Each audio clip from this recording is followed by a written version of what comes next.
Quando eu falo arte, o que vem na sua cabeça? Cultura. E uma imagem que vem? Qualquer uma, tá? Tipo, arte, aí vem o quê? Claro. Artes plásticas. Mas tem alguma imagem, algum quadro, uma escultura, ou que você pensa de primeira? Olha, aqui do lado tem uma que eu admiro bastante. Por acaso a colega está com uma bolsa aqui. De quem? A Frida Kahlo. Frida Kahlo. Você, quando eu falo arte, pensa em quê? Tarsila do Amaral. Tarsila do Amaral. Você, do lado. Hoje eu estou pensando no Egito. Egito, a gente está aqui, imagina, estamos imantados pelo Egito. Caminho. Imagem? Aí eu penso no Jaime Laureano, depois que eu escrevi todo tempo. Exatamente. A gente normalmente, quando a gente está falando de arte, a gente pensa em algo que esteja ligado a gente, esteja conectado a gente, né? Agora, quando eu falo a palavra matemática, o que vem na sua cabeça?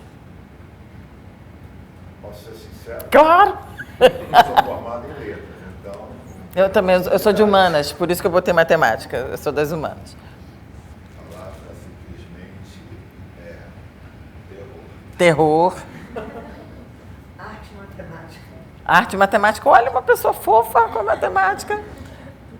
Ai, formas. Formas, construção, número. Vocês viram, ainda a gente está falando da gente mesma, mas vocês viram a diferença? De falar de matemática, de falar de arte. E assim, e como a gente consegue construir algumas ligações, algumas relações em matemática e em arte de uma forma, assim, muito tranquila. A gente precisa de cálculos para fazer uma exposição. A gente precisa de matemática para desenvolver alguns pigmentos, para colocar tinta na tela, para fazer tamanho de tela, para desenvolver escultura, para fazer uma performance. A gente também precisa de alguns cálculos, algumas formas, alguns caminhos, algumas estruturas. Então, assim, eu vejo o campo da arte como um campo que pode abarcar todas as matérias dentro da escola, né? Formalmente falando, né, de escola e de arte. Mas a gente muitas vezes coloca a arte dentro da escola num lugar separado. Como se toda essa vida pessoal que a gente tem, a Frida Kahlo, o Jaime Laureano,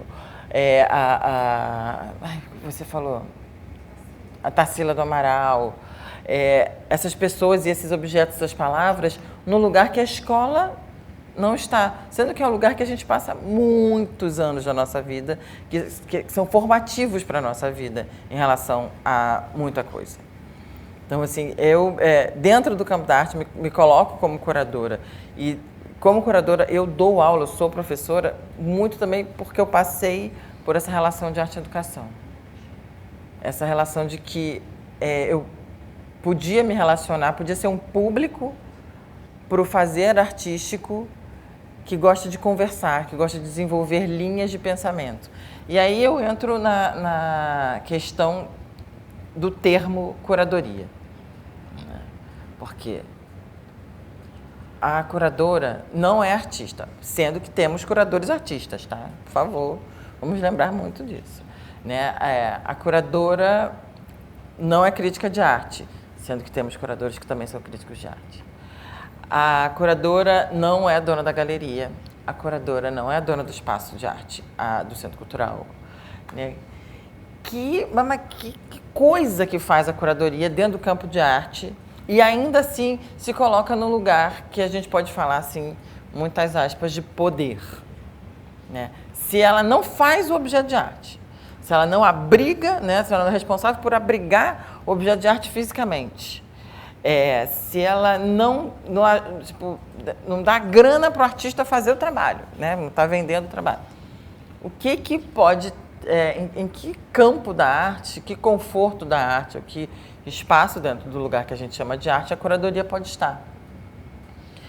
E aí foi justamente nesse bando de questionamentos, dentro já da arte e educação, e também como contadora de histórias, porque eu também, como arte educadora, fui chamada para ser contadora de história, né, como que dentro desse lugar entra o ser curadora. E aí foi quando a questão de o que aquele lugar, o que aquele campo, o que aquele espaço que a gente chama de arte pulsiona para mim, que eram justamente linhas de pensamento, conexões, ligações. Eu comecei a entender aqui e em alguns outros lugares que dentro da curadoria eu podia colocar caminhos possíveis, trajetos possíveis para um e mais objetos de arte, né? E eu acho muito interessante quando as pessoas vêm para mim e falam: ah, legal, você é curadora, mas o que é ser curadora? E eu sempre sorrio e falo: olha, é desenvolver linha de pensamento. E às vezes isso pode ser muito agressivo pro artista. Às vezes o artista não acha nada daquilo que a curadora está pensando. Mas isso também acontece no campo da arte e educação. Tem artistas que não gostam de jeito nenhum de ver uma visita do próprio trabalho. Tem artistas que preferem, que pedem. A gente já passou por uma exposição aqui no CCBB, anos atrás, que um artista pediu para não ter educativo. Só que já era contratual, tinha. Então ele não queria dar o curso que a gente recebia aqui dos artistas. Eu disse, não, então olha, não quero saber. Já que vai ter, tem que ter, eu não quero saber. Porque toda vez que eu vou assistir uma visita em cima do meu trabalho, as pessoas fazem o que querem. E aí foi muito legal. Desculpa, engasguei. Foi muito legal porque, assim, esse artista me ajudou a perceber também que quando o trabalho de arte está pronto, já não é mais do artista, né? Já é do público. Bom dia. Já tem uma relação muito mais direta com o que fica, né? E aí é nesse lugar de público que eu acho interessante me colocar. Como curadora, eu sou público. A curadoria é um lugar, é um espaço de público que a gente coloca. Tem vários lugares de não artista que a gente pode se colocar, e um deles é a curadoria. Então, desenvolvendo linhas de pensamento a partir de um trabalho ou de mais trabalhos. Quando eu fui convidada para vir para cá e pediram para mim uma imagem, a primeira imagem que veio à minha cabeça foi a que eu mandei, que é essa aqui. É uma imagem que eu sou completamente apaixonada. Como meu amigo falou, um pouco egóica, porque é minha bebê, mas é um bebê muito fofo, tá? Vou falar na terceira pessoa, mas é porque realmente, né, eu e o bebê, né? E isso é muito interessante. Algumas culturas nossas não entendem que essa imagem e essa imagem que vocês estão vendo são a mesma pessoa, né? E a nossa não. A nossa diz que essa pessoa sou eu. E eu só aprendi isso também porque eu sou curadora e estou estudando arte. Não foi em antropologia, não foi em biologia, não foi em história. Foi estudando arte que eu aprendi que algumas culturas colocam essa pessoa como uma pessoa diferente do que eu sou. E inclusive tem nomes diferentes. Quem na bebê e quem na adulta tem nomes diferentes. Mas a gente está dentro de uma cultura que me coloca como... E eu acredito que eu sou esse bebê, tá, gente? Por isso que é muito egóico eu ter pedido para botar essa foto minha bebê. Mas... E aí eu vou virar para mim, para dar uma analisada nessa imagem. Primeiro, eu adoro as cores dessa foto. Vou ser bem formal mesmo. Eu adoro as cores dessa foto. Essa foto, por conta do tempo, ela foi ficando avermelhada. E o que mostra também que vem de uma família que não tinha tanta grana para comprar ótimos filmes. Porque hoje em dia, quando a gente vê filmes, fotos antigas que estão ainda muito conservadas, ou elas foram pigmentadas, ou vêm de negativos de uma qualidade importada que aqui no Brasil, para se ter, era tipo, uau! Então, assim, era uma pessoa, mas uma pessoa de classe média, porque tinha foto, tem um monte de foto minha de bebê. Né? E eu estou no MAN, bem pertinho daqui, aqui no centro, que era um lugar que a minha família gostava muito de me trazer. Então, eu venho ao CCBB desde muito nova, acho que desde que abriu, provavelmente. Eu vim na primeira semana de abertura do CCBB. Meus pais sempre me colocaram muito nesse ambiente, só que a minha mãe é da área da biológica e meu pai é da área das exatas. E sempre viram o campo das humanas como um campo de fruição. Mas não era de jeito nenhum o plano deles que eu fosse curadora.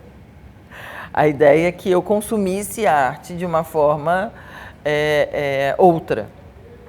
Que a arte fosse um local de consumo, de diversão, mas não de lugar que eu pensasse em desenvolver meu trabalho, meu pensamento.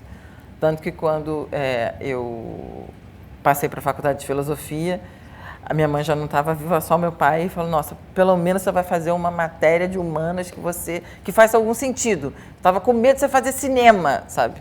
O pai estava tipo, não, filosofia está tudo bem. Filosofia, pelo menos você vai pensar, minha filha. Papai, fofinho. Mas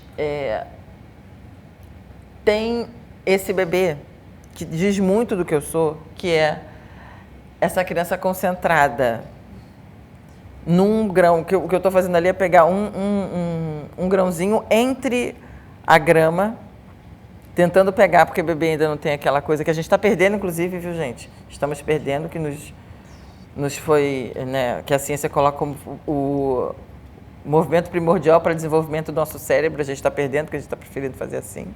A gente não pega mais no lápis com tanta facilidade.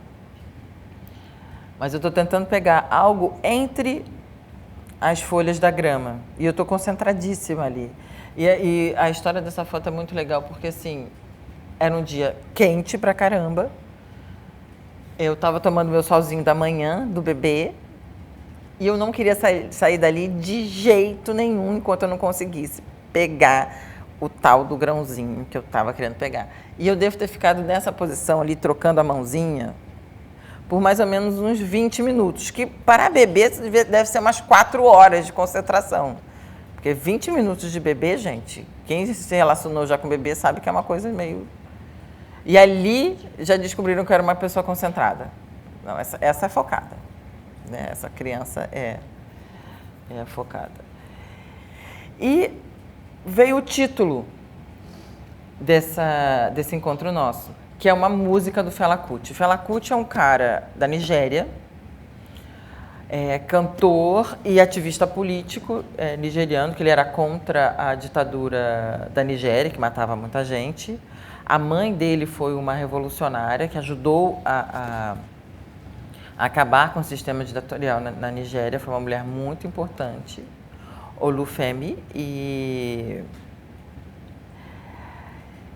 uma das músicas que ele canta é Teacher, Don't Teach Me Nonsense. Tipo, né, professor,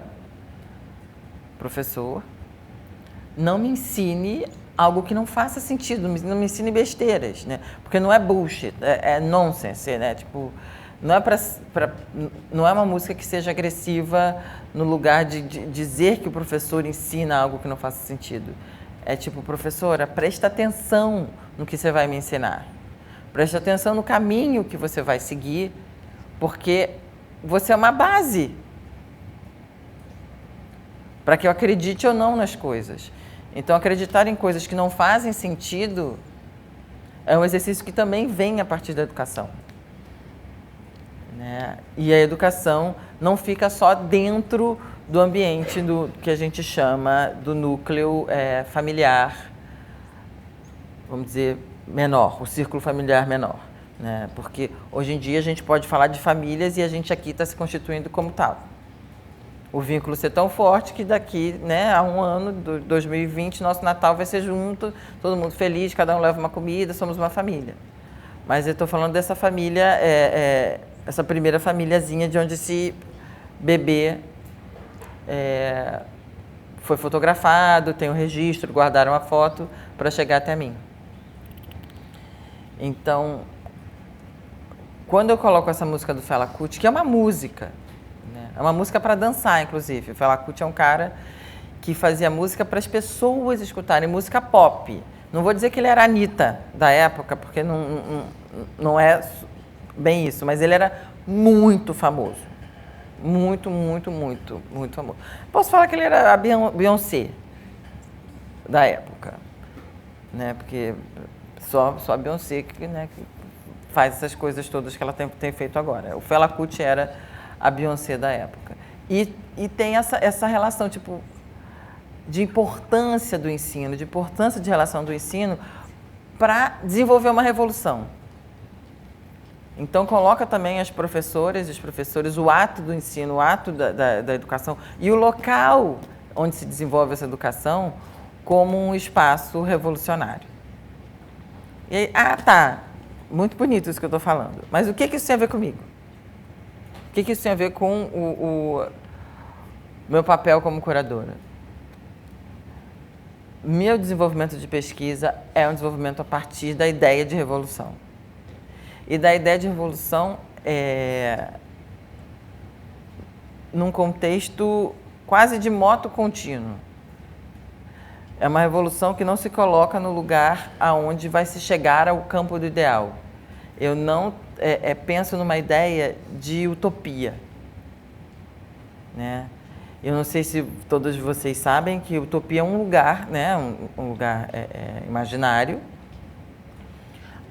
um lugar do ideal, um lugar onde se chega. E como curador eu não penso em utopias, no plural, né? Não penso em vários lugares ideais. Eu penso numa revolução onde a gente está sempre questionando o que é colocado como estabelecido. E aí, por que eu penso dessa forma? Porque eu sou esse bebê. Eu sou esse bebê feminino e negra. Então, como mulher negra, em qualquer campo, não só na arte, mas na biologia, nas exatas, nas humanas, nas biológicas e nas outras matérias, não somos colocados como figura de conhecimento primordial. Dentro do campo, vamos dizer assim, familiar, dentro do núcleo familiar, a mulher negra tem um forte conhecimento, tanto para núcleos brancos quanto para núcleos pretos. Porque muitas vezes as mulheres negras dos núcleos brancos fazem parte da base de funcionamento da casa. Então, assim, existe todo um conhecimento, um fazer da mulher negra que está muito colocado no lugar que não se vê como intelectual. Mas muitas vezes a gente resolve algumas questões intelectuais a partir desses conhecimentos que as mulheres, mães, ou empregadas domésticas, ou avós, ou a primeira professora, muitas vezes, ou a babá, resolvem para a gente. Porque são caminhos que passam pelo corpo que nos ajudam numa intelectualidade. São posturas que a gente tem que ficar na escola, que nos ajudam a escrever melhor, que nos ajudam a pensar melhor.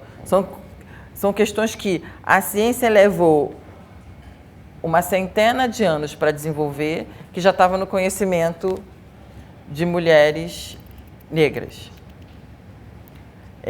E isso é muito interessante, né? Eu gosto muito de falar também de Einstein.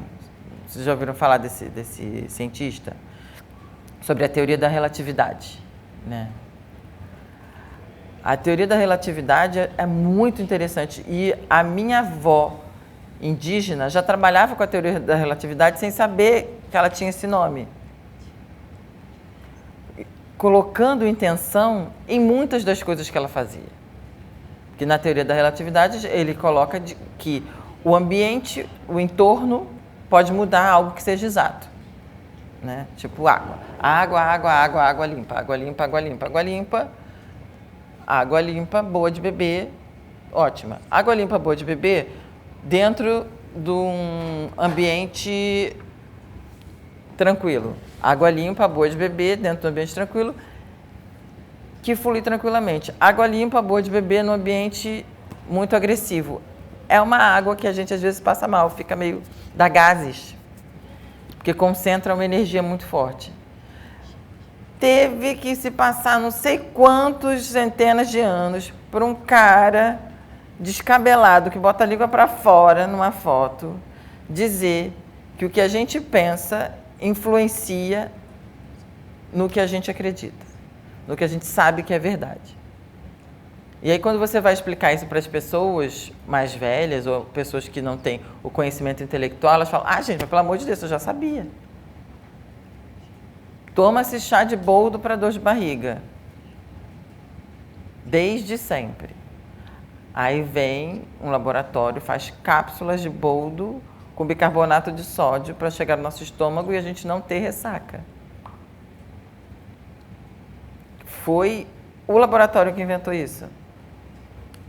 Então, assim, são alguns conhecimentos que a gente tem que chama de não intelectuais, mas que eu chamo de intelectual. É nesse lugar da revolução que eu tenho me colocado. É de perceber locais que são tidos como óbvios, certos e verdadeiros dentro do campo da arte e começo a questionar, começo a colocar algumas dúvidas, algumas relações, porque sempre fui questionada no meu campo da verdade. Sempre duvidaram do que eu estava fazendo e das minhas certezas. Então, como alguém que muitas vezes tem as certezas questionadas, usar isso como um campo de poder e de conhecimento me ajudou a ser a curadora. Porque eu quero trabalhar dentro do campo da arte, mas eu não sou artista. O que eu vou fazer? Desenvolver pensamentos. E no plural. Porque não só esses pensamentos podem mudar, a pesquisa pode se desenvolver para outros lados, esses campos de ideias e de certezas podem mudar o tempo inteiro. Então, o Jaime Laureano, por exemplo, que você vai fazer... É o TCC? Você vai terminar seu TCC e vai que você quer fazer o mestrado e você quer desenvolver ainda mais, aprofundar em cima de um trabalho específico, né? Porque às vezes no mestrado, no doutorado, você vai, né, afunilando. E aí, no meio desse caminho, você é chamada para desenvolver uma exposição sobre o Jaime, porque você é uma pesquisadora, no CCBB. 438 obras do Jaime Laureano. Tá, adorei a cara que você fez. Já visualizou. Seu TCC te deu um lugar de conhecimento do Jaime que, às vezes, eu, que conheço bem o trabalho dele, não tenho. E, a partir daí, seu foco vai ser colocado numa linha e você, assim, bom, eu quero trabalhar a sombra nos trabalhos do Jaime. E, a partir dessa linha de pensamento, você vai começar a pesquisar sombra. E, a partir dessa sombra, você vai começar a fazer pesquisas de física, química, matemática. Vai montar uma exposição do Jaime com uma obra, em vez de ser 348. Um texto microscópico. Porque as coisas vão mudando, vão se relacionando, vão se aprofundando e subindo. E isso é uma coisa que eu acho muito interessante da gente pensar. Como curadora, como professora, como se relacionar no mundo, é pensar as coisas mais superficiais possíveis. Porque o que chega na superfície é o que já está, tipo, já está muito incrustado, costurado. Né? Tanto que quando a gente está com alguma... está muito saudável, quando a gente dorme bem, nem lembro mais quando foi isso que aconteceu. Quando a gente dorme, quando a gente come bem, quando a gente está bem alimentado, com a saúde boa, a pele está boa. Não importa a idade. Criança, adulto, então vem para a superfície. Então prestar atenção nas questões superficiais é uma coisa muito importante para saber o que está dentro da profundidade. E é nesse lugar que eu me coloco como curadora. Prestar atenção no que está todo mundo falando, que todo mundo conhece, e aí tirar aqui, né, as palavras que vocês falaram para desenvolver uma linha de pensamento que trabalha na profundidade. E aí, como é que a gente faz isso dentro da escola? Não sei, que eu não sou professora, mas sou professora também, mas eu não estou nesse dia a dia da escola, né? Mas é pensar também que esse lugar de desenvolvimento do pensamento, esse lugar de curadora, também está com as professoras e com os professores. É pegar essa matéria, qual que seja, que é essa superfície que a gente recebe, os livros, o dia a dia, a ementa, né? E trabalhar a profundidade dentro do seu campo que está ali. E se colocarem também nesse lugar de curadores e curadoras, né? Isso eu acho muito possível e interessante e não é nem uma troca, é uma condição de trabalho que se pode colocar, né? Entender esses espaços de poder que existem dentro do ensino, como professora, e desenvolver a linha de pensamento que vocês quiserem. 348 obras do Jaime, uma só, né? Trabalhar aquele livro de literatura, trabalhar aquele autor ou trabalhar o estilo daquele autor e pegar outras autoras, outros autores. São esses lugares. Pegar o Egito, a gente está aqui no Egito, e descobrir que é uma cultura que deu base para o que a gente hoje chama de filosofia também, europeia. Porque a gente sempre, né, inclusive dentro de várias correntes de pensamento, já foi provado historicamente algo que já era falado, que esse contorno somos nômades, né? A humanidade é nômade, sempre se move, inclusive no campo do conhecimento. Então, o conhecimento que a gente colocou hoje, que vem da Grécia, vem também do Egito, dessa região que a gente chama hoje de Egito, né? E o que a gente chama hoje de Brasil também já teve uma inteligência, um desenvolvimento estrutural muito grande, né? E a gente tem uma escultura feita por uma nação dessa terra aqui, que eu gosto muito de falar, que eu vejo como escultura, que é a floresta amazônica. Poucas pessoas, poucos professores sabem. Isso foi uma exposição que teve aqui no CCBB, chamada Antes, que mostrou para a gente uma exposição de arqueologia, que mostra o solo da Amazônia e a prova biológica e arqueológica de que a Amazônia é uma floresta razoavelmente jovem. E ela foi construída. Aquela ideia que a gente, né, tem de que chegaram os nativos indígenas e viram aquela abundância de terra e ficaram ali, é uma ideia que já foi provada que não é verdade. É uma verdade que a gente já entendeu que não é verdade. A floresta amazônica é uma construção, ela foi feita por nações nativas, que a gente chama de indígenas, né? E é muito bonito quando eu penso, como eu também no meu mestrado estudei escultura, a gente, quando estuda escultura, a gente vê que escultura é quando a gente escolhe, como a gente escolhe aonde a luz vai entrar. A gente pega uma peça e escolhe como que a luz entra naquele espaço. E quando a gente desenvolve uma floresta, ou um jardim, ou quando a gente planta uma árvore, a gente está escolhendo o lugar da sombra, aonde a luz vai entrar, onde ela vai deixar de entrar. Então, eu consigo ver a floresta amazônica como uma grande escultura que continua sendo esculpida, né? Estão abrindo mais espaço para a luz, cada vez mais espaço para a luz, aonde eles estavam precisando, estavam pensando que seria necessária a sombra para desenvolvimento da vida ali. Então, e é muito bonito você chegar quando eu falo para adultos, é uma coisa maravilhosa quando eles escutam pela primeira vez que a Amazônia não é uma coisa que já estava ali desde sempre, sim, uma construção. Vocês podem imaginar o que é para as crianças escutarem isso, para adolescentes, quando eles escutam, como é bom. Então, e aí é isso, eu estudei biologia, arqueologia, para falar de arte, né? É olhar uma floresta como uma escultura, como o Parque Lage, né? Como a Floresta da Tijuca, que foi uma escultura com o artista Dom Pedro II, feita por trabalho escravizado, indígena e afrodescendente, né? Mas era um pedaço de terra que não tinha absolutamente mais nada e foi refeita uma floresta.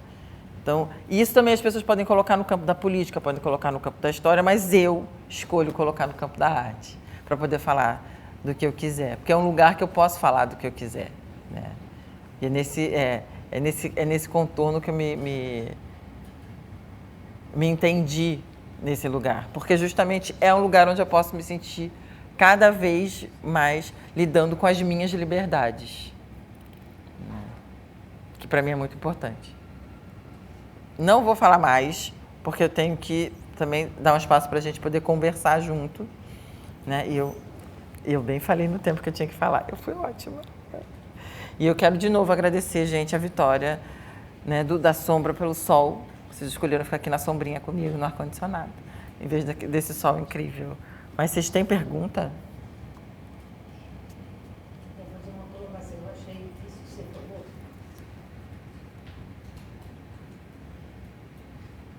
Muito esperançoso que a gente pode construir outras coisas, outras florestas, outros lugares, que a gente fica meio de esperança, sem esperança em certas horas. Pois é. Mas a ideia, o projeto é esse, né? Que a gente fique sem esperança e doente. E aí, para a gente fazer a dobra, a gente fica o quê? Saudável e feliz. E desenvolvendo coisas e cheio de imaginação. Que bom!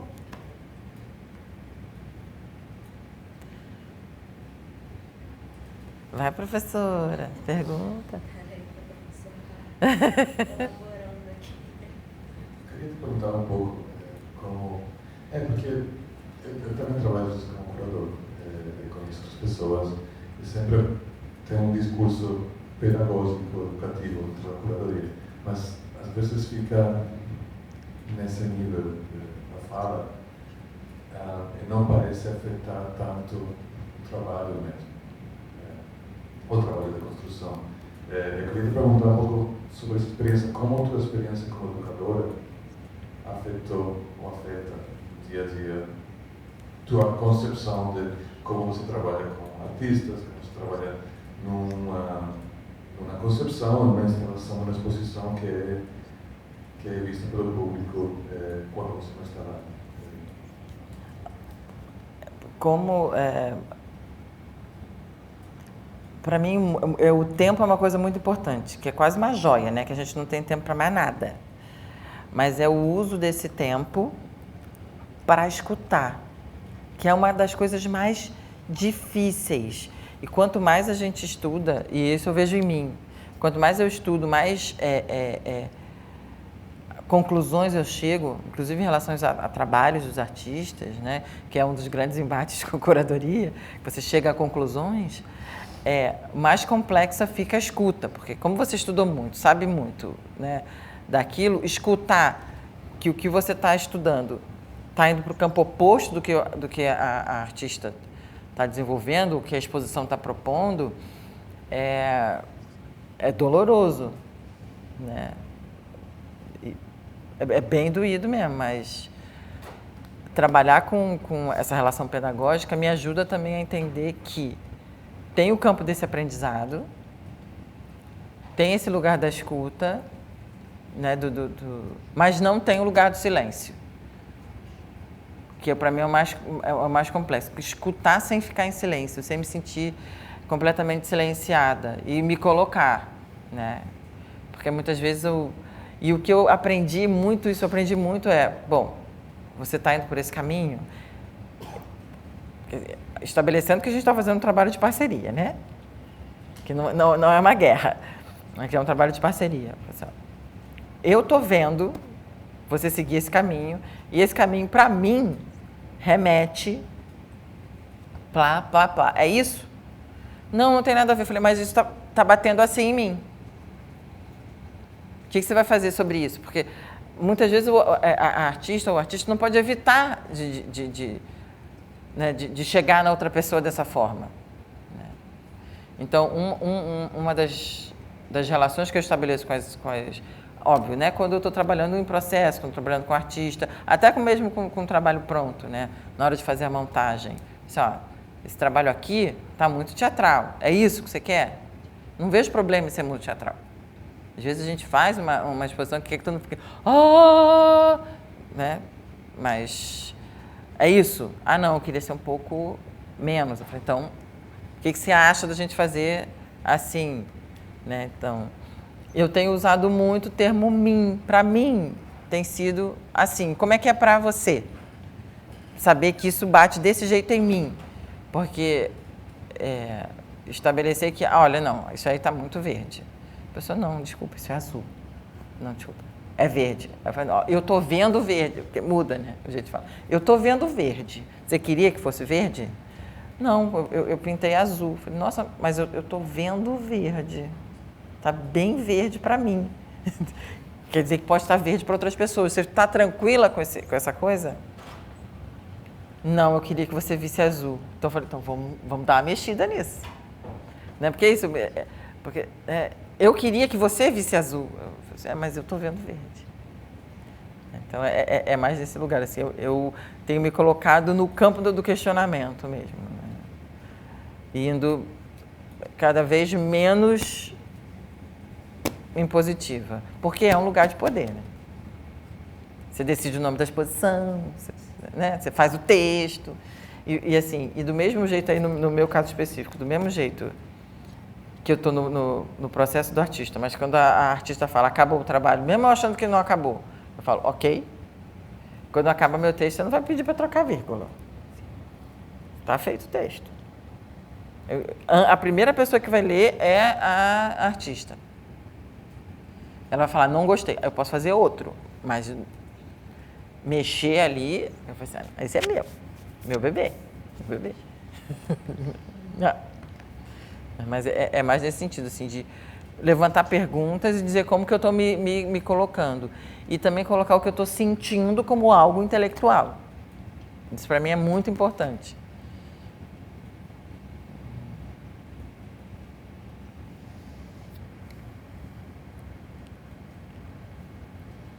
Você quer fazer pergunta?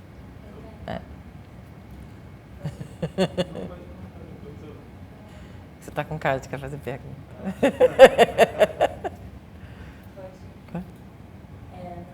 vem uma pergunta, uma reflexão, porque como professor eu já falo muito, então refletir. É muito interessante pensar nesse lugar do professor como curador. Você falou agora de um espaço de poder e a sala de aula, ela ainda cultiva, né, essa relação horizontal, essa vertical, que eu gostaria que fosse horizontal, mas não é, do professor ser a pessoa que detém o poder do conhecimento dentro do espaço. Né? E aí eu fico pensando que dentro de sala é talvez um caminho um pouco diferente, porque um processo curatorial dentro de um museu, um espaço de exposição, ele vem dessa relação de obras prontas, então é um processo que já aconteceu antes, o processo do fazer, e você propõe linhas de pensamento ou temas para que essa experiência com o público, essa experiência artística de público aconteça, né? Essa experiência de fruição da obra. Dentro de sala, essa linha de pensamento, esse tema, quando ele vem para nortear uma produção artística, um fazer artístico. E isso é muito desafiador, muitas vezes, né? Quando você não quer estar ocupando esse lugar de poder de professor. Como que você pode sugerir um tema que seja tão aberto? Como que você vai estimular, no final das contas, o fazer artístico e não uma construção de pensamento fechado? Você entende assim, nesse sentido? Então, acho que gostaria de você falar um pouquinho sobre isso. Sim. Já para começar, tem a sugestão desse próprio evento, né? Em vez de ser horizontal ou vertical, transversal. Né? Tentar, e é sempre tentativa. A grande questão é que a tentativa, muitas vezes, eu vou dizer que 98% das vezes, vem da professora e do professor. Então, ainda é uma movimentação de poder. Né? Quem está incomodada com a relação e pode mudar é a professora ou o professor. Né? Porque a gente fala muito nisso, assim, não, eu trabalho numa dinâmica muito horizontal. Eu falei, você decidiu fazer isso. Não, né, assim, Não foram todas as pessoas que estão trabalhando juntas que decidiram em assembleia que vai ser assim. Ou não, eu preciso que as coisas sejam estratificadas. Né? Tem gente que precisa, né, pagar tributos para algumas coisas. Né? Mas aí nesse lugar tem a questão também que, enquanto curadora, a gente também trabalha muito com processo. Que inclusive é uma das relações de trabalho que eu mais gosto de fazer. As duas coisas que eu mais gosto de fazer, processo e montagem. Mais que escrever, mais que montar. Assim, os trabalhos prontos, escolher os trabalhos é legal. Tá? Mas depois que o trabalho está escolhido, montar no espaço é sensacional. E antes disso, o processo, conseguir ter tempo e verba para estar junta desse grupo de artistas, para participar do processo, é sensacional, mas é doloroso, é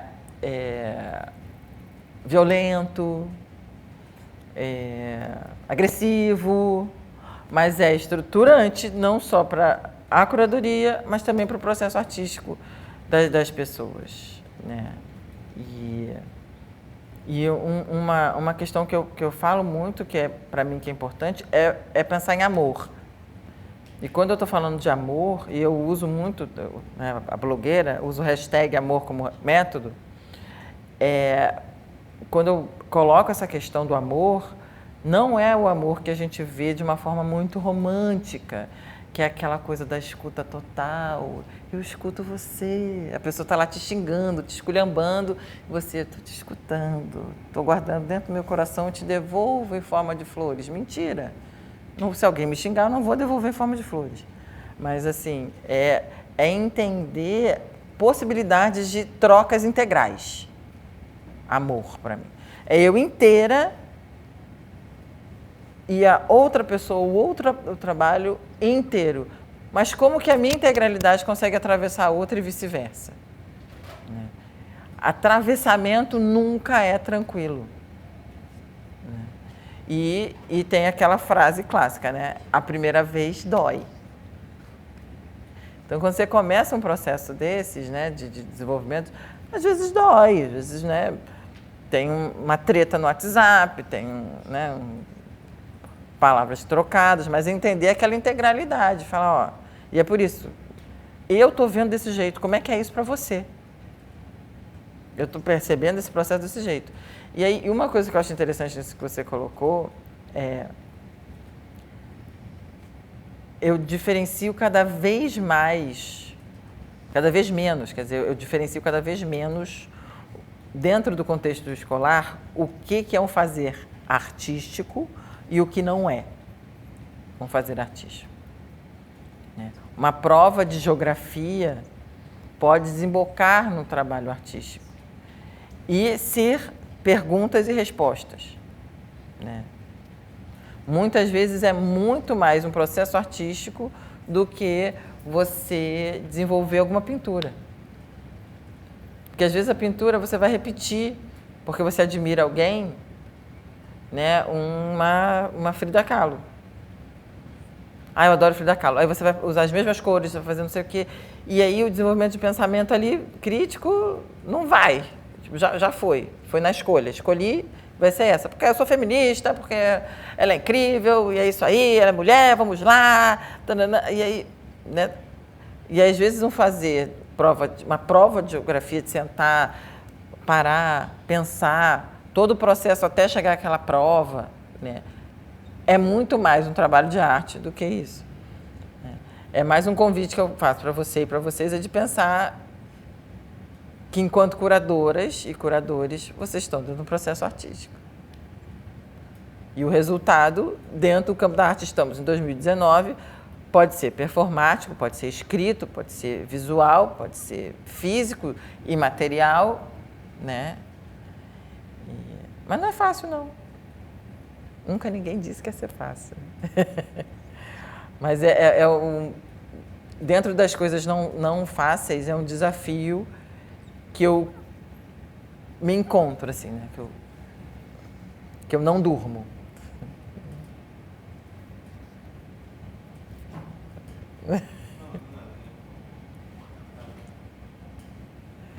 Bom, me chamo Luiz, né, trabalho sobretudo com audiovisual e com fotografia. E para mim o campo da curadoria ainda é uma coisa muito... eu estou querendo entender, porque eu me vejo muito no papel de público, né, indo para os erros e vendo a assinatura dos curadores, né. Às vezes eu não sei nem a cara deles, não sei a formação deles, eu só vejo um texto que me diz, que me abre uma janela para estar ali apreciando aquelas obras, né. E muitas das vezes eu vejo um olhar muito técnico às vezes. Lembro até uma exposição que eu fui na Biblioteca de São Paulo, esqueci qual é o nome, não sei se é Pinacoteca. Pode ser. Que, assim, era um trabalho de pinhole, né? Uhum. Só que de audiovisual. Que, assim, no primeiro momento que eu entrei na sala, já vi os trabalhos, já estava já apreciando e fui logo ver o texto. O texto era tão complexo que eu passei a não gostar tanto. Tem isso na curadoria também. Caramba, tipo, que, assim, pra mim, estava distanciando muito. Eu entendi porque eu estudo audiovisual, sei, pra mim ficou tudo muito claro, mas eu me senti um pouco traído enquanto público comum. Eu fiquei um pouco, nossa, cara, se eu não soubesse, tivesse essa bagagem de anos de audiovisual, eu nunca entenderia esse texto. Aí eu fiquei pensando um pouco pra quem que é essa exposição, que ao meu ver era até simples, né, todo esse processo de câmera escura e tal, e quando eu li o texto, nossa, eu me senti super distante daquilo. Então eu queria até saber um pouco desse processo de curadoria, se é pensado que público que vocês procuram ter, né? Ou se, assim, pensando na balança, né? Se é mais entender os artistas que estão sendo colocados, ou se é mais a questão da instituição, você apresentar uma cara da instituição, ou se é pensado mesmo uma outra forma, uma forma mais livre que flui entre essas. Mais essa questão.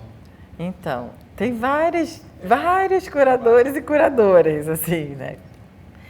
E curador e curadora é uma gente que faz o que quer. Né? Por isso que eu estou falando, eu tenho uma linha, né, de trabalho junto com as artistas e com os trabalhos, que eu vou questionando e pensando nas sensações que eu tenho para colocar. E muitas vezes eu sou bem informal, como eu comecei falando da cor da foto. Eu coloco uma formalidade. Mas dependendo para qual instituição que você está fazendo trabalho, né, você quer ser um pouco mais formal, um pouco menos formal, mas às vezes eu sou uma pessoa que é metida mesmo e que quer mostrar que conhece muito. E como pinhole é um processo que é per si simples, colocar palavras rebuscadas e difíceis para a pessoa sair mais tonta do que tudo, pode ser uma vontade que a curadoria tem ali. Né? Eu não vi essa exposição, não sei, mas pode ser isso. Né? Pode ser essa vontade de se colocar mais até do que o próprio trabalho que está mostrando. E assim, no meu caso específico, porque eu também gosto muito de montagem, como o trabalho está sendo colocado no espaço, é texto. Porque você faz uma leitura do espaço. Né? E aí, muitas vezes, na hora de eu escrever, eu tenho umas escritas um pouco mais poéticas, uns devaneios, que você pode passar por ali e ir embora. Mas aí sou eu. Entendeu? Pablo, quando vai trabalhar, é o Pablo trabalhando, né? Tem essas individualidades. E essa é uma relação muito legal que o campo da arte pode dar, né? Esse desenvolvimento de individualidade.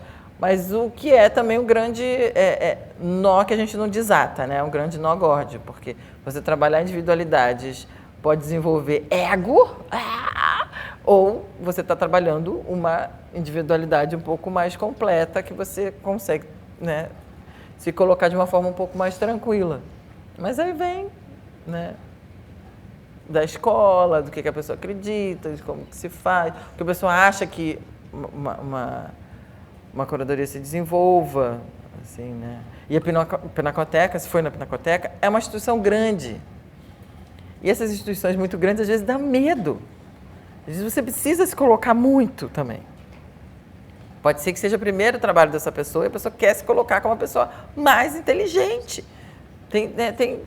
Tô te dando um monte de opção aí para gostar mais ou menos dessa pessoa que escreveu, mas, né, assim, você olha e fala, bom, era melhor não ter lido. Mas obrigada por ter escolhido essa exposição, não precisava desse texto, né? Valeu. Gosto de você mais ou menos, gosto de você, mas não te chamo para sair, né? Então tem essas coisas da curadoria. Mas a gente faz o que a gente quer. É isso. Ou é porque é muito ego, ou é porque está trabalhando individualidade. Mas pode ser muito isso também. Posso falar uma coisa? Porque tem uma coisa que acho que diferencia o professor, o curador, por exemplo, ou do ator do teatro, que o curador não está lá no momento que as pessoas têm acesso à situação. O professor está na aula, está na sala, o educador está com o grupo. Então, o ator de teatro está na sala com as pessoas. E você vai enxergar se você perde as pessoas. Você pode ser alienado e não se ligar, como tu vai falar, ninguém está lá, mas isso é muito difícil.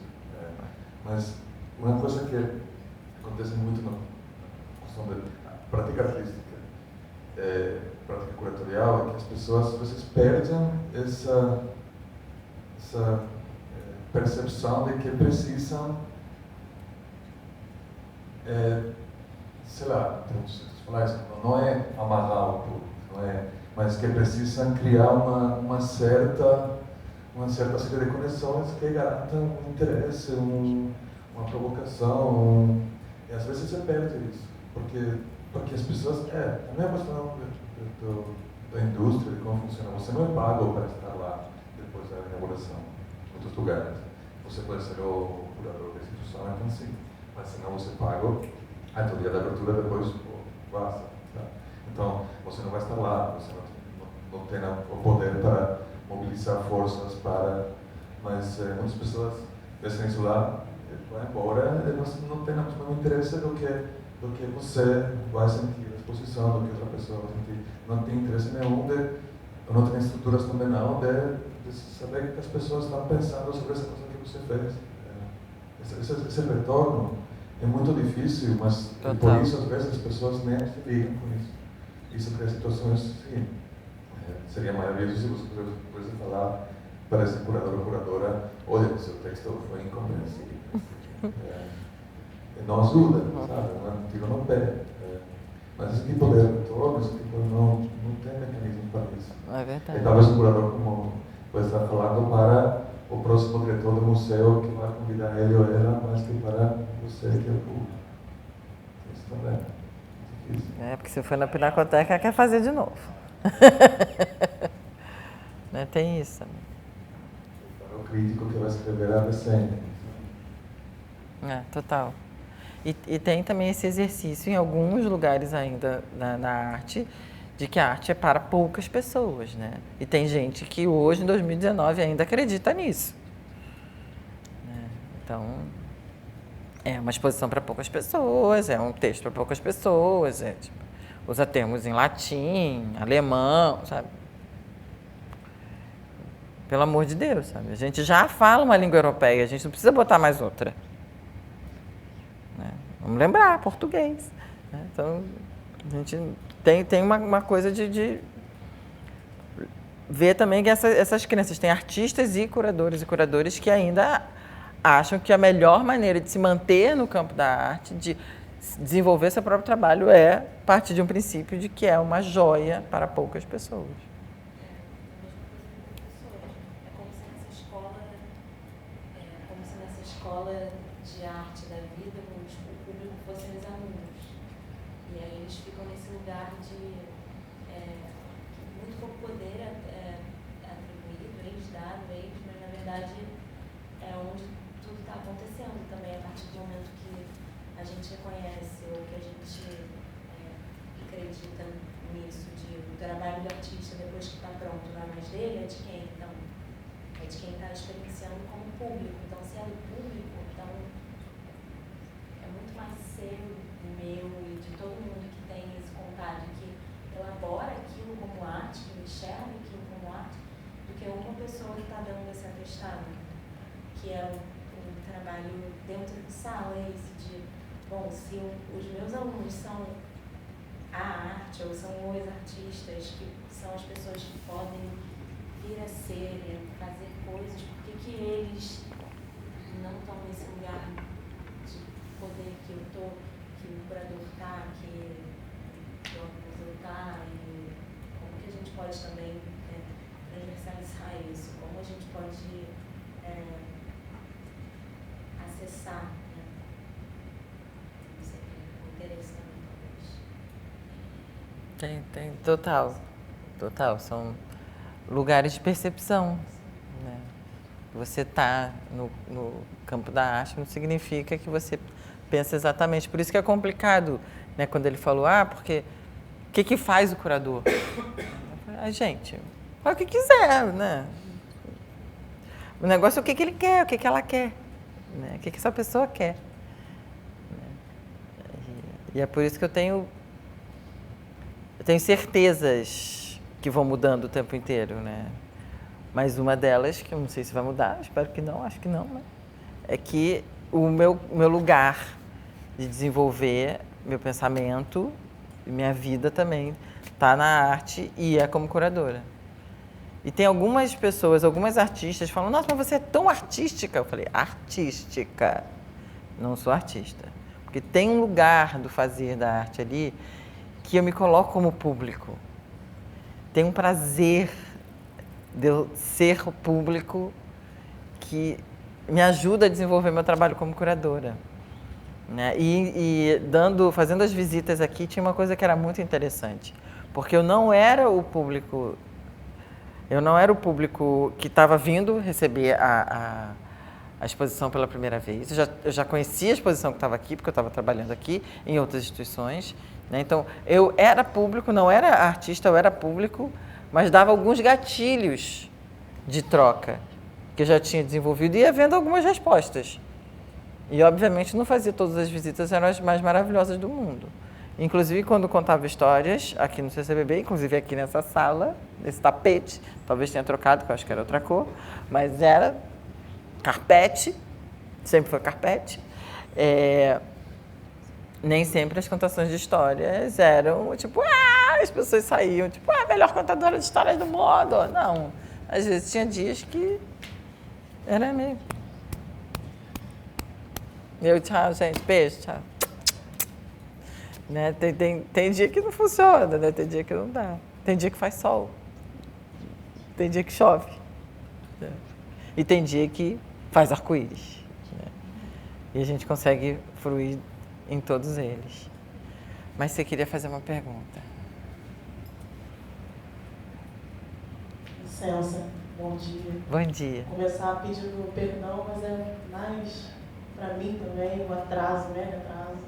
E assim, já vim pensando no caminho de 2020 que eu desejo não me atrasar mais. Porque é uma questão e eu vim pensando, caramba, eu estou perdendo já muita coisa. De fato, cheguei aqui, o Gustavo falou, ela já terminou, agora está nas perguntas. Vou lá ficar quietinha escutando, né? Mas obrigada por abrir, assim, para eu perguntar também. Meu nome é Gisele, faço licenciatura em artes visuais e comecei o curso para ser professora. E nesse percurso me descobri artista. Está sendo muito interessante, assim, e entendi ainda, assim, melhor ainda essa prática de educação, né? A partir desse lugar de artista também. Compreendo como que o momento em que eu estou com uma turma, com um grupo, é o momento em que eu estou fazendo a minha arte. Esse momento, né, dessa troca, que é essa coisa que a educação, né, traz para a gente. E entendo como que toda a arte, é o que eu tenho pensado, né, ela é, em certa medida, educativa, sim. Mesmo todas essas que se pretendem descoladas, né, de um sentido de educação, porque tenho entendido como a educação no sentido mais amplo possível, né? Como essa sala nos educa de alguma maneira, né? Esse prédio inteiro, enfim, educação é andar na rua. E você falou sobre... Então, tenho pensado nessa integração, né, desses termos e tal, tudo é a mesma coisa, atravessado, transversalizado. Mas você falou agora de você ser artística e não artista, né, e de colocar essa separação aí. Eu queria só ouvir sobre a questão do artista-educador, como não o artista-educador separado, né? Mas como uma palavra sobreposta à outra. Acho que não é nenhuma do lado da outra, assim, sobre o que você pode falar sobre isso. Assim. Bom, Maria, pergunta fácil que você fez. Eu queria te dar 2 exemplos. Quando você estava falando, me lembrei de 2 mulheres que eu admiro muito. E eu conheci por conta das minhas escolhas profissionais. Uma é a professora da UERJ, que é a Ana Lu Cunha. Ela é artista e é professora da UERJ. E eu conheci ela aqui, nós 2 éramos arte-educadores aqui. E ela foi a primeira pessoa, o primeiro contato pessoal que eu tive de alguém que se colocava como artista e trabalhava em arte-educação. Ela sempre falou que era artista. Não, eu sou artista e estou trabalhando aqui para pagar minhas contas. Não. Eu sou artista e estou trabalhando como artista em arte-educação. É esse lugar. Né? E a outra pessoa que eu quero citar, que também se coloca como artista e como professora, que é a Rosana Paulino. Né? E a Rosana Paulino, a gente fez uma fala agora na abertura da exposição que você falou no início, aqui no Museu da República. Uma exposição que eu abri no dia 15 de novembro, uma exposição só de mulheres racializadas no dia da República, no dia que a República estava fazendo 130 anos. E, obviamente, a gente não estava falando de política, né, gente? Porque a gente está só falando de artes.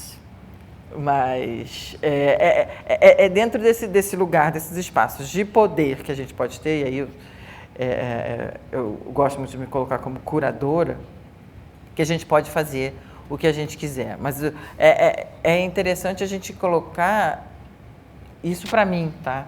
Isso não necessariamente é para você, mas para mim é muito importante eu ter me colocado numa nominação.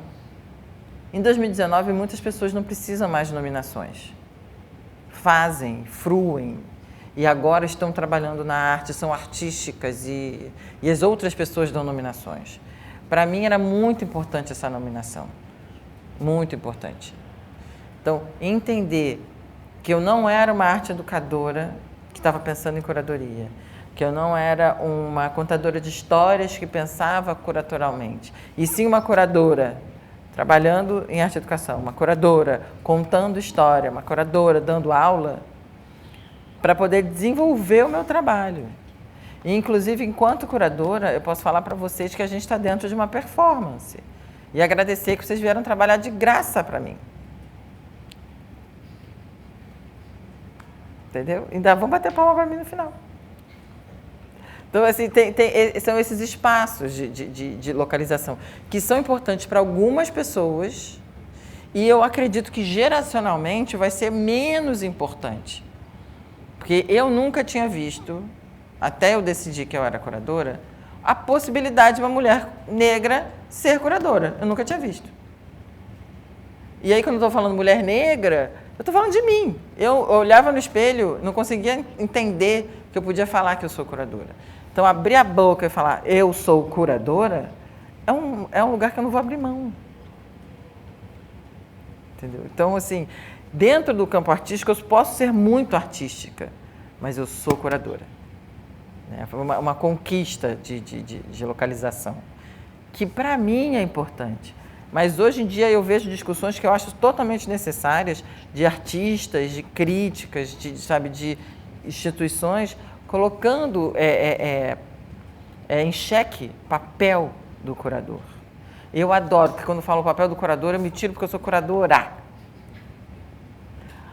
Porque o papel do curador, eu falei, o papel do curador é um horror. eu posso me botar nesse lugar, porque quando eu falava de curadoria, quando eu entendia o curador, não era eu. Então, quando tem a crítica do papel do curador, não é minha, não é para mim, de verdade. E é nesse lugar que eu acho assim, frui, se joga, e se você achar importante, bota uma nominação. Porque às vezes, assim, para muita gente é importante botar a nominação só porque a gente está dentro de uma instituição. Mas bota na instituição, ali fora, tipo, não bota. Mas para mim, eu acordo, curadora, durmo, curadora. É curadora. É importante. E para mim é muito legal a gente falar essa língua, que curadora está ligada também à relação de saúde, né? Entender que eu adentro alguns espaços e eu estou modificando os espaços simplesmente por estar lá, né? Isso é muito interessante de se colocar. E é nesse lugar de poder que o poder não é algo que a gente coloca num trono, mas uma responsabilidade que se assume. E aí nisso eu acho que eu estou muito, assim, muito agarradinha na ideia da professora, na ideia da educadora, na ideia, né, do ensino, né, dessa troca, né, do corpo presente ali, saudável, feliz, digna, né, e vão outras qualidades e atribuições dessa curadora que eu sou. Que eu sou uma curadora que dá risada, eu sou uma curadora que sai para beber com as artistas, sabe? Sabe? Mas tem gente que não, tem curadorias que são feitas por e-mail. E são ótimas curadorias, tá, gente? Não estou dando... Porque às vezes é isso, uma pessoa está no Brasil, outra pessoa está na China, não tem grana, só tem dinheiro para pagar isso, R$10. Por exemplo, por R$10 eu não posso sair daqui. Então, vai fazendo Skype e é isso aí, vai trocando e-mail. E lá termina uma exposição linda, você ganhou seus R$10, né? Você está feliz, eu só fazendo barulho, né? No microfone, desculpa. Eu estou toda hora dando pancada nesse negocinho. Né? E fez uma curadoria e ficou feliz, tipo, vai fazer um WhatsApp vídeo para montagem, mas para lá! Não, gente, troca esse negócio! Mas é como as estruturas se colocam, né? Mas... se você achar interessante agora que você entrou, né, para dar aula e está vendo que você é artista, se você quiser colocar um na frente do outro, um do lado do outro, um em cima do outro, gente, é sua, você faz o que você quiser com as posições aí, meu filho. Posiciona onde você quiser, né? Porque é isso, a gente bota em cima, bota embaixo, bota do lado, bota do outro, bota junto, né? E é uma das vantagens também da língua portuguesa. Nós, principalmente aqui no Brasil, a gente desenvolve muitos neologismos. A gente desenvolve novas palavras. Então, inventa uma.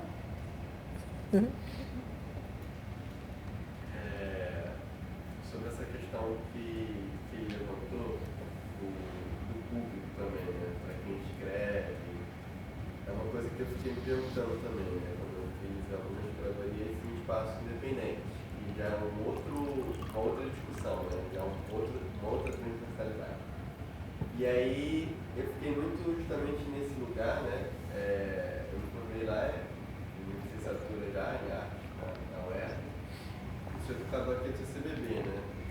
Tenho 5 anos como arte educador, já passei por alguns espaços. E aí, justamente, a primeira experiência com curadoria, eu fiquei me cobrando muito justamente isso, né? Porque eu falei, poxa, agora na minha vez eu não vou praticar por tanto critiquei justamente isso. E aí você entende também que é isso, para quem eu estou fazendo a curadoria realmente, e os públicos também, porque eu fico pensando assim, olha, um grupo aqui quando a gente recebe,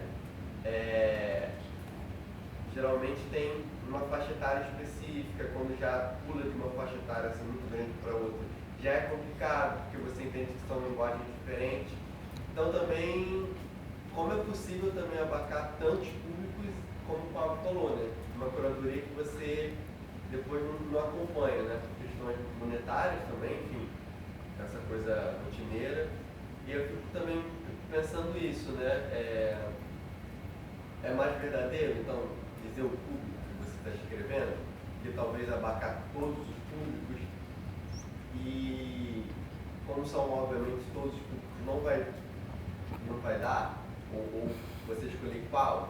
Aí eu fico pensando aqui no CCBB, né? Tem a exposição do Egito, tem uma linguagem curatorial, e no segundo andar tem o vai e vem, que é outra linguagem curatorial. E aí essa ponte é feita pelo educativo. Mas eu acho bacana ter as duas linguagens, assim. Eu até estava comentando com um colega assim, caramba, no vai e vem tem alguns textos assim, bem... vai ali na alma. Rafael Fonseca, Sim. Conheço bem. E o Adoro. Egito, assim, é uma coisa assim, olha, é tal, mais assim, para grande público, mas eu acho bacana os dois também. Mas, infelizmente, é isso, né? A gente tem N fatores que causam isso, né? Por exemplo, a gente estava comentando que essa exposição do Vai e Vem tem muita coisa, né? Que geralmente é uma característica da exposição do CCBB. Eu acho que não tem tanta coisa assim. E a gente também discutiu como é maneiro, mas são vários públicos, né? O público que vem muito de longe, ele só vai visitar uma vez, né? E aí quer ver tudo, não consegue. Enfim, eu falei, não teria uma pergunta, mas é um questionamento também, né? Dá para alcançar todos os públicos? A curadoria? Porque, por exemplo, uma visita eu faço assim, olha, a educação infantil é uma, outra, inclusive na escola também, sabe? E a curadoria? A gente pode exigir que seja para todo mundo? Ou a gente é mais verdadeiro para dizer, olha, é isso, é pro museu, eu quero ser chamado de novo? Ou, enfim, não estou sabendo explicar, só... Você quer que eu abra essa porta? Me joga, que dizer. É classificação etária. Não, gente, tipo, eu juro, eu tô pensando, não, tá trancado. Vai tocar um alarme se eu abrir. Que pergunta, minha Nossa Senhora. Então,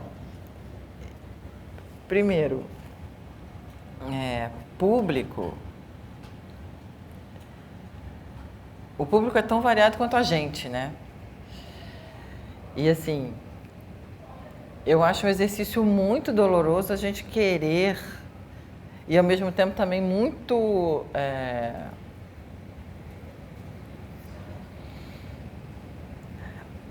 brincar com uma deidade de alcance geral de público que é muito complexa dentro do planeta, né? Porque sempre vai ter alguém que se conecte com a sua exposição e sempre vai ter alguém que não se conecte com a sua exposição.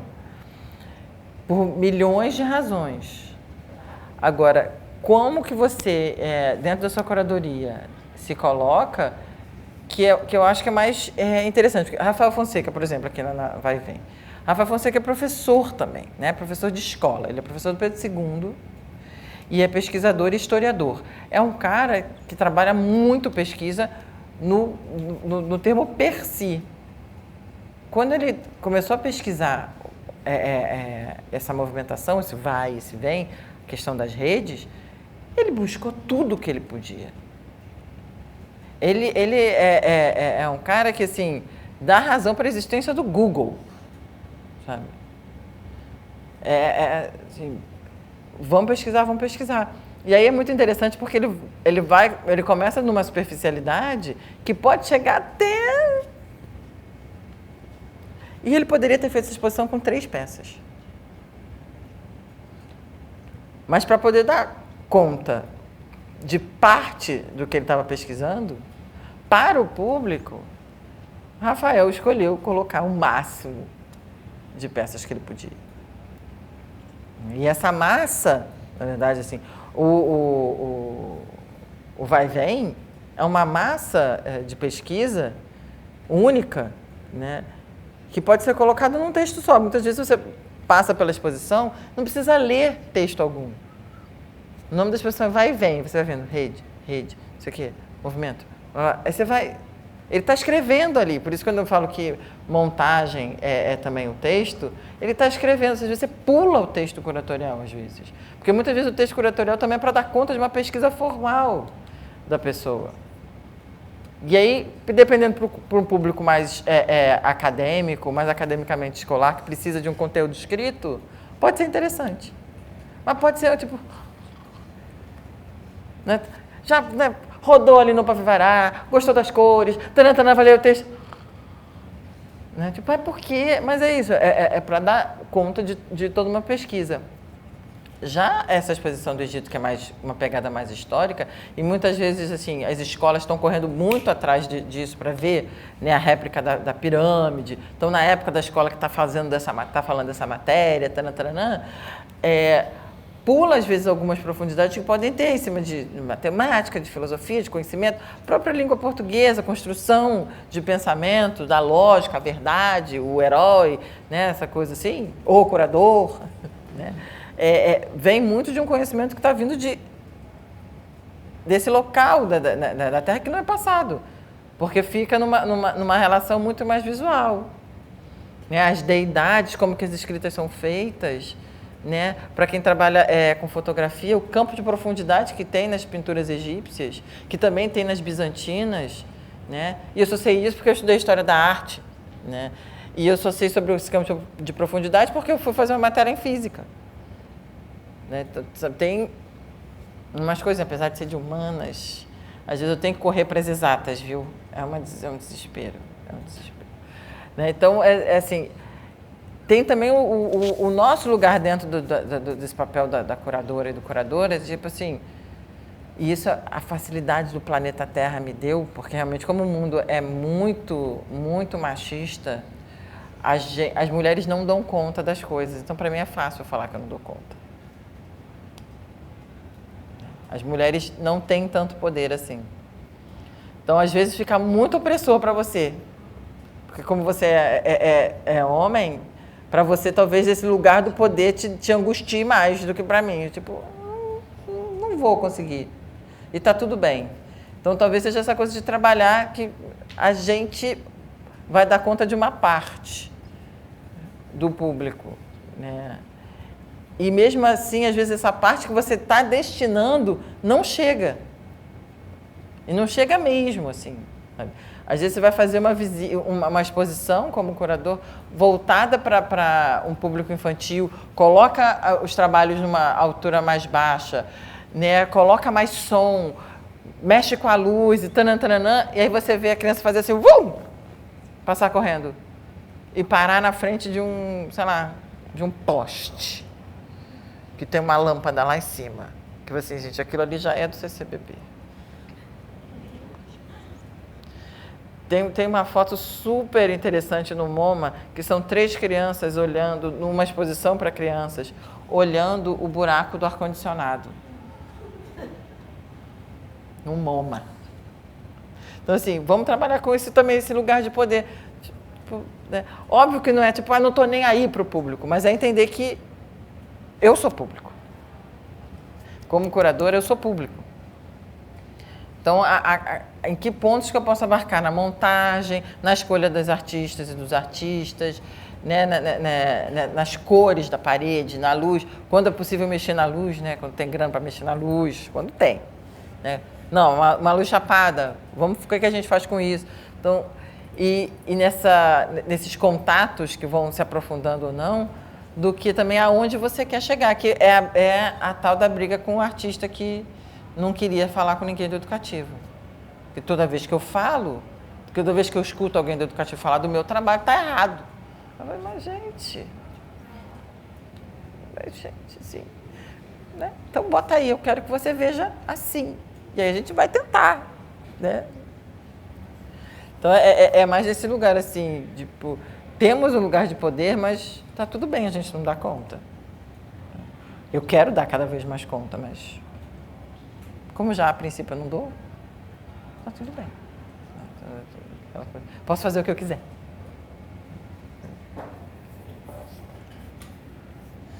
Tem mais pergunta?